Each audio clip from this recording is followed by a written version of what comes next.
El reino de Israel desapareció en el año 700 a.C., fecha en la que fue llevado cautivo a Asiria, acontecimiento que quedó registrado en el segundo libro de los Reyes, capítulo 17. Suponiendo que después de la cautividad asiria no supiéramos en dónde se encuentran localizadas las personas, la gente del pueblo de Israel, suponiendo que las ovejas perdidas de la casa de Israel no se encuentren localizadas en Europa Occidental, aún así tendríamos que hacernos la pregunta, geográficamente hablando, ¿dónde se encuentran las ovejas perdidas de la casa de Israel?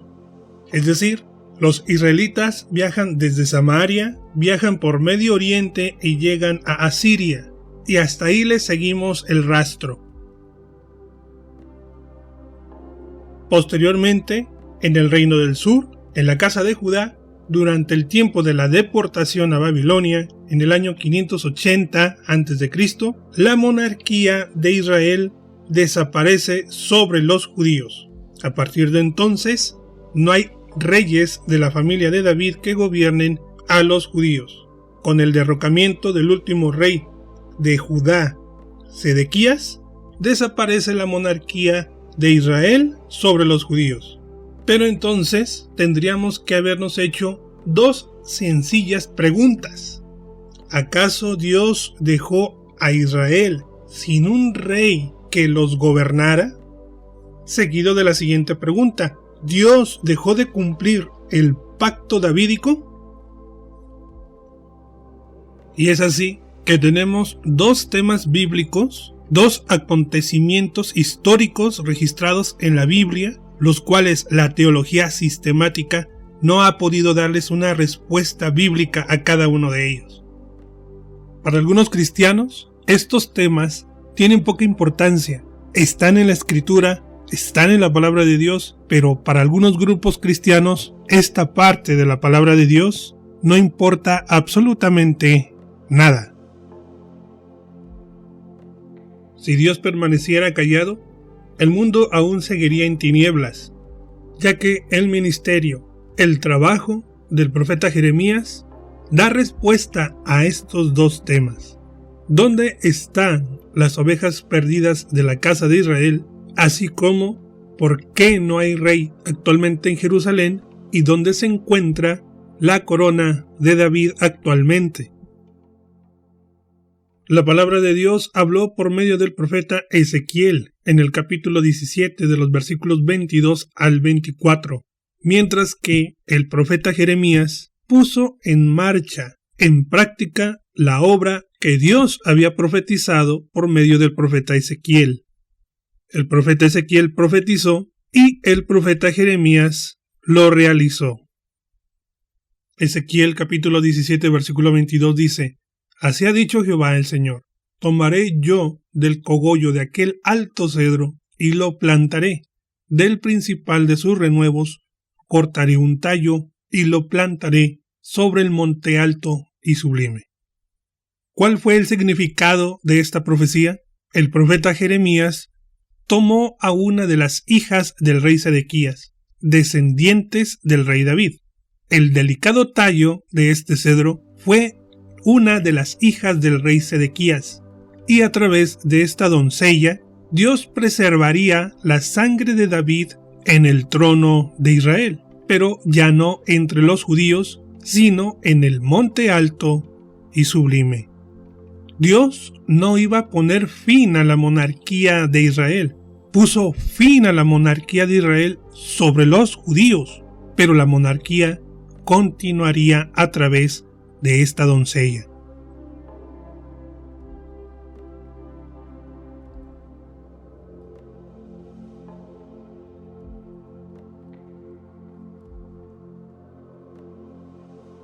Ezequiel capítulo 17 versículo 23. En el monte alto de Israel lo plantaré, y alzará ramas, y dará fruto, y se hará magnífico cedro, y habitarán debajo de él todas las aves de toda especie, a la sombra de sus ramas habitarán. El profeta Ezequiel profetizó que la corona real de David, el trono de Israel, ya no estarían más entre los judíos, sino en el monte alto de Israel.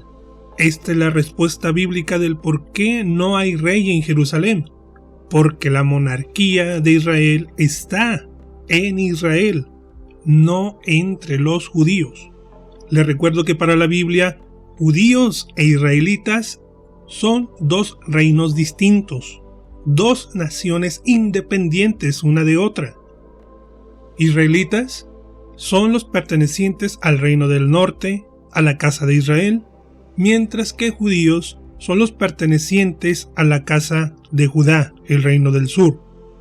El profeta Jeremías trasladó a una de las hijas del rey Sedequías hasta donde se encontraba Israel en aquel tiempo. Quizás el profeta Jeremías no sabía de la localización geográfica de Israel en el año 580 o 534 a.C., pero el profeta de Dios fue guiado por Dios no solo para preservar a la sangre de David sobre Israel, sino también para localizar a Israel fuera de la tierra de Canaán. Gracias al profeta Jeremías, localizamos a las ovejas perdidas de la casa de Israel. Para algunos teólogos que actualmente no han localizado a Israel fuera de Jerusalén, el ministerio del profeta Jeremías les mostrará geográficamente la localización de las ovejas perdidas de la casa de Israel. ¿Dónde están las ovejas perdidas de la casa de Israel? Está donde está el monarca descendiente del rey David. ¿Y dónde está el monarca descendiente del rey David? Está exactamente donde se encuentra Israel.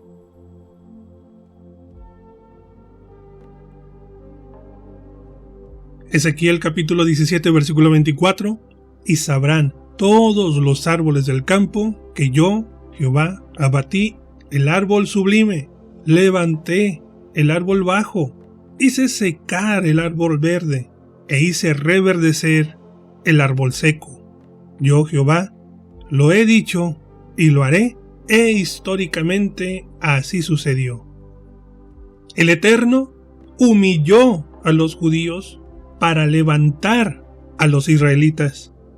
Dios humilló a la casa de Fares para levantar a la casa de Sara, ambos hijos de Judá.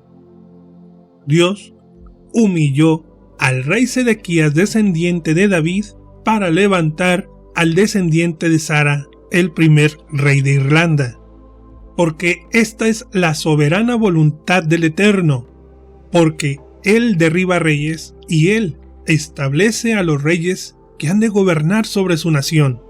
Y el hecho de que los judíos actualmente no tengan un monarca que los dirija, eso no significa que la monarquía de Israel haya desaparecido.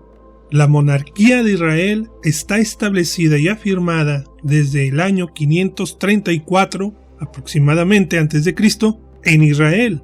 Pero Israel no está actualmente en Medio Oriente, pero desde entonces los reyes de Irlanda, Escocia e Inglaterra son nombrados reyes de Israel. En esto consistió la misteriosa comisión del profeta Jeremías, en dar cumplimiento a la profecía de Ezequiel capítulo 17. Y sabrán todos los árboles del campo que el Señor dijo que trasladaría la monarquía de Israel de entre los judíos para plantarlo nuevamente entre los israelitas, que la monarquía de Israel no desaparecería de la faz de la tierra en espera del regreso del verdadero rey, del verdadero dueño de la corona real de David, Jesús el Rey, porque el Eterno dijo que lo haría y así lo ha hecho.